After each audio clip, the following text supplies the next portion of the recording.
យមើលដឹងបងចង់ដើរចេញក្រុមពេលបងថាខំពីគេសួរច្រើនហើយអិនបានការបងមិនដែលដឹងសោះឡើយថាអារម្មណ៍អូនយ៉ាងណារឿងតែចង់ក្បែរជីវាសុំចេញធ្វើជាមនុស្សបងជ្រិញ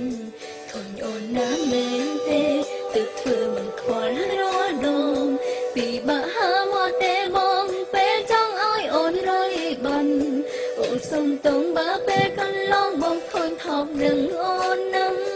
ចង់ធ្វើដើម្បីបងខ្លាំងមិនឲ្យបងឃើញបងទៀតឡើយពេលមានអូនសងខំថាបងនឹងលែងខ្វល់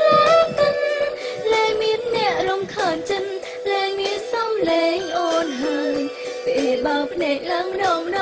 ទឹកភ្នែកក៏ហូរចង់ឆ្លើយពីបាក់នឹងណាបងអើយហត់នឹងជាយាមកាន់ពីមករឿងគួរអត់ខន់មកវិញបានទេតួយកអូនបានទេក៏ក្រុមយ៉ាងមិនដូចគេសុំតែនៅក្បែរលួនអងនឹងដែលធ្វើឲ្យបងធន់ស្រឡាញ់ម្នាក់នឹងទេបងចង់លើកពីមកស្នេហ៍ស្នងបើអូនបើវិញក្នុងនាមជាសង្សារ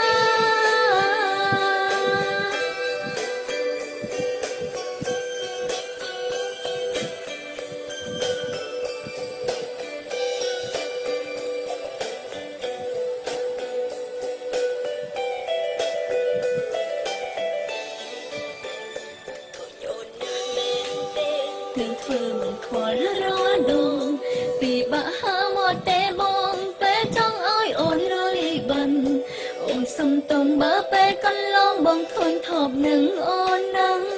ចង់ធ្វើដើម្បីបងខ្លាំងមិនឲ្យបងឃើញបងទៀតឡើយពេលមានអូនសងខំថាបងនឹងលែងខ្វល់លែងមានអ្នករំខានចិនលែងមានសំឡេងអូនហើយ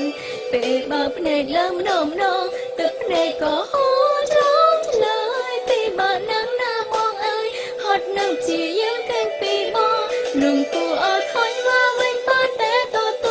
អូនបានទេក៏ក្រុមយ៉ាងមិនដូចគេសុំតែនៅក្បែរលួនអងនឹងដែលធ្វើឲ្យបងធន់ស្រឡាញ់ម្នាក់នឹងទេបងចង់លើកពីមកស្នេហ៍ស្នងបើអូនវិលវិញក្នុងនាមជាសង្សារលែងមានអ្នករំខានចិនលែងមានសំឡេងអូនហើយពេលបើភ្នែកឡើងម្ដងទឹកភ្នែកក៏